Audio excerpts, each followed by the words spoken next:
Eve gəldim, daxil oldum, gördüm ki, bizdə bir gül var. Anamdan soruşdum ki, bu gülü kim göndərib?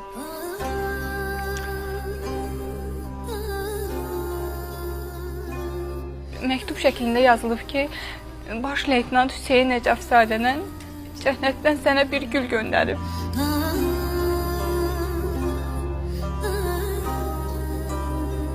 Onun bu jestimi deyim, bu hərəkəti deyim, incə toxunuşu məni o qədər xoş təsir edir və bu o qədər də qürurlandırdı ki, həqiqətən də mən nə yar seçimimdə, nə qaynını demirim, ana seçimində yanılmamışam.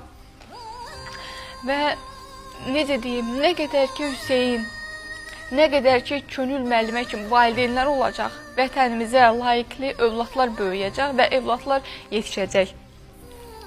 Və mən sizə də